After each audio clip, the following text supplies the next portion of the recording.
Bienvenue donc dans cet exercice de TD qui portera sur le célèbre pendule de Foucault. Donc le pendule qu'on connaît tous, qui est situé, il y en a un au Palais de la Découverte. Voilà, donc qui permet de démontrer un petit peu le fait que la Terre tourne, dans son cas le plus connu. On va donc traiter un exercice juste après avoir vu les lois de composition et à travers les différents référentiels, donc galiléen et galiléen. Quelques questions que j'énoncerai, voilà, au fur et à mesure du TD, pour que vous puissiez comprendre un peu plus ce pendule et tout ce qui s'y passe. Alors, on parle alors du pendule de Foucault. On nous dit d'abord qu'on se place dans le référentiel géocentrique, qu'on va noter donc grand R géo, voilà, donc référentiel géocentrique. Je vais faire un schéma juste après. Considéré comme galiléen, dans lequel la Terre décrit une rotation sur elle-même caractérisée par le vecteur vitesse angulaire oméga majuscule. En un point donné de la surface de l'hémisphère nord, on accroche un pendule de masse m sous une voûte. On définit un référentiel terrestre RT à l'endroit où se déroule l'expérience d'origine O. Le point du sol à la verticale du pendule, on note OZ l'axe vertical dirigé vers le ciel et OXY le plan orthogonal à cet axe, avec OX dirigé vers l'ouest et OY vers le sud. Avant tout, même si cela ne vous est pas demandé, dans la plupart des cas, il vous faudra avant tout faire un schéma. C'est primordial. Pouvoir réussir son TD. Comme schéma, on va suivre tout simplement le plan. Donc on voit qu'on se place dans le référentiel terrestre R géocentrique, avec donc notre Terre. Voilà. On va faire une sphère comme ceci. Il faut qu'on se rappelle qu'on nous dit que la Terre décrit une rotation sur elle-même caractérisée par le vecteur vitesse angulaire oméga. Noté ici. Hop. Voilà. Puis, donc, on va y attacher un autre référentiel. Donc, en un point donné de la surface de l'hémisphère nord, on accroche un pendule de masse m sous une voûte. Par exemple, ici, on prend une voûte, c'est exagéré évidemment, et on va y attacher un pendule de masse m, très bien. On définit le référentiel terrestre RT à l'endroit où se déroule l'expérience. Ici, on va donc avoir RT. Très bien, avec celui-ci R géo, voilà. RT à l'endroit où se déroule l'expérience d'origine O. Très bien. Le point du sol à la verticale du pendule. On note OZ et l'axe vertical dirigé vers le ciel. Donc OZ ici. Tac. Z. Avec ici le point O. L'axe vertical dirigé vers le ciel, OXY, le plan orthogonal à cet axe. Très bien, avec OY vers le sud. Hop. OY vers le sud. Et donc, on a X vers nous. Très bien. Donc, voilà. Donc, avant tout, faire un schéma, c'est quelque chose de primordial.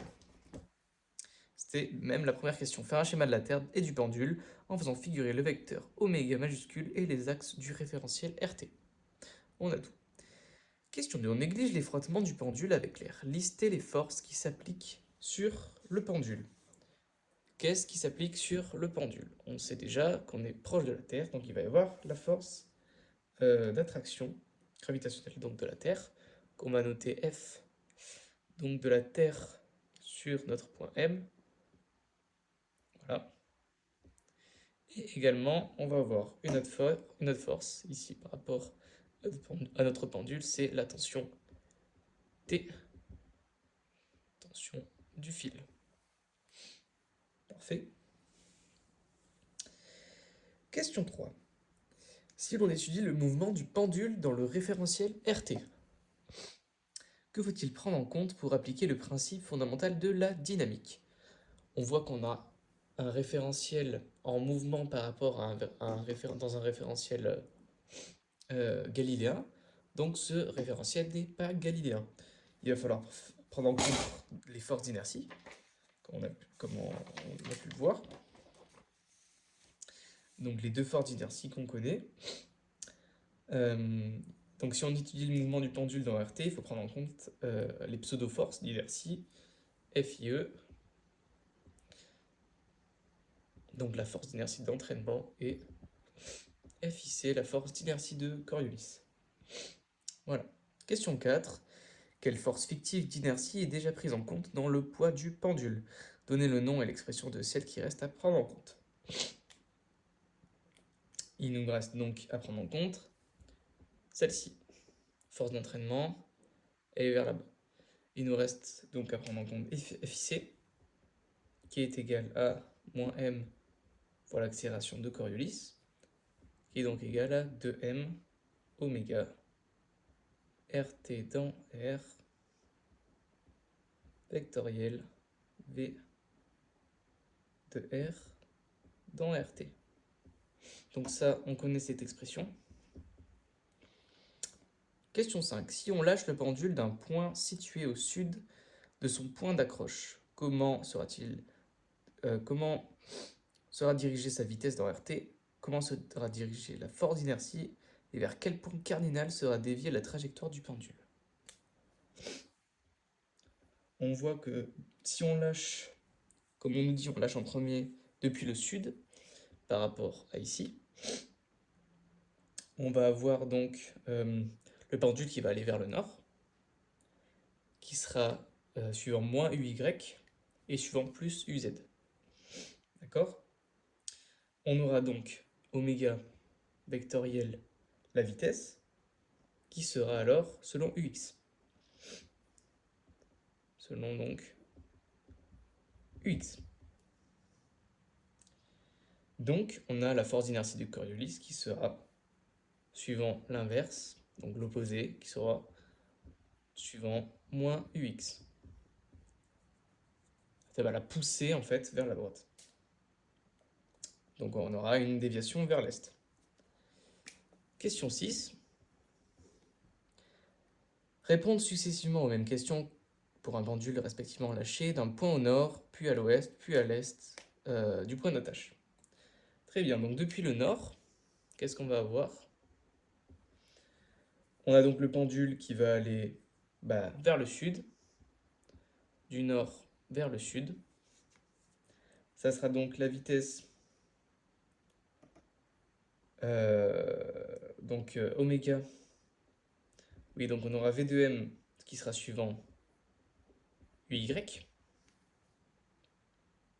Et donc, on aura oméga vectoriel V, bon je ne réécris pas tout, mais c'est bien ça, il faut être rigoureux, qui sera donc vers, selon moins UX, et donc FIC sera à l'opposé suivant UX. Depuis l'ouest, il ira donc vers l'est. Qu'est-ce qui se passera alors? On aura la vitesse moins UX, et on aura alors gamma vectoriel V, qui sera vers moins UZ et moins UY. De ce fait, on a donc la force d'inertie de Coriolis qui sera suivant plus UZ et plus UY. Cependant, on voit que plus UZ, comme Z est notre axe vertical vers le haut, en fait, ça va le pousser vers le bas, donc en soi, on ne va pas s'y intéresser ici. On peut dire on ne s'y intéresse pas. Voilà. On aura donc une déviation vers le sud. Voilà. Et enfin, je vais effacer.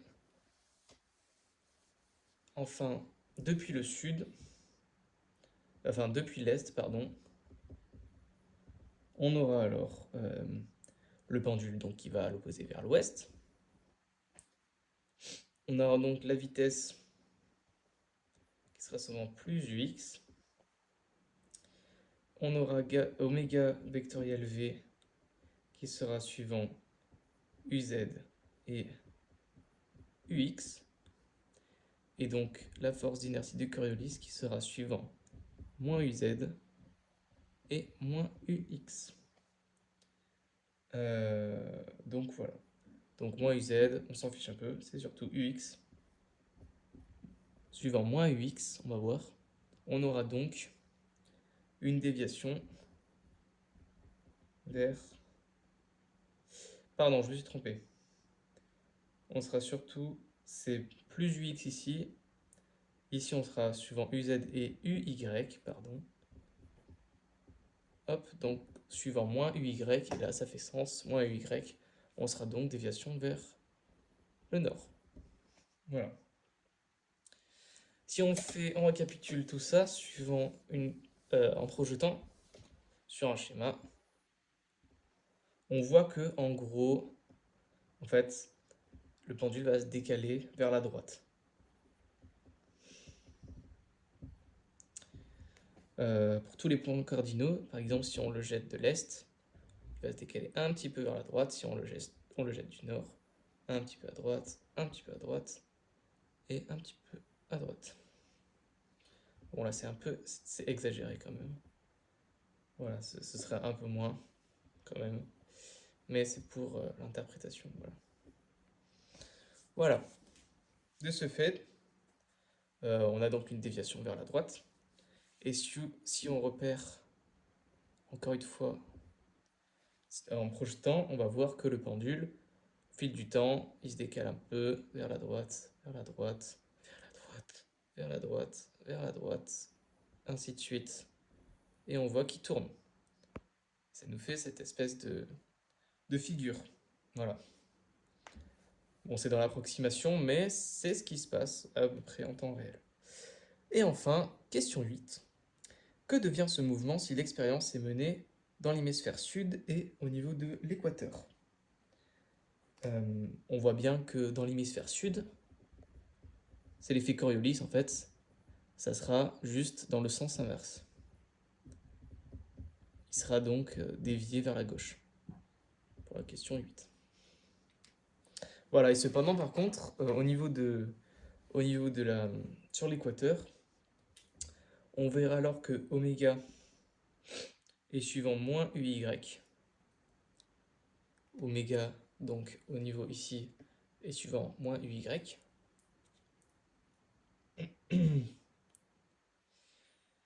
On aura donc plus de composantes sur uz. De ce fait, on aura la force d'inertie de Coriolis qui sera seulement verticale. Seulement suivant plus ou moins uz. De ce fait, enfin, on n'a pas de rotation. On n'a aucune rotation du plan. Au niveau de l'équateur, on n'aura rien. Si on reprend notre planète, on aura ici, ça tournera vers la droite, donc comme ça, dans ce sens, dans le sens horaire, enfin pardon.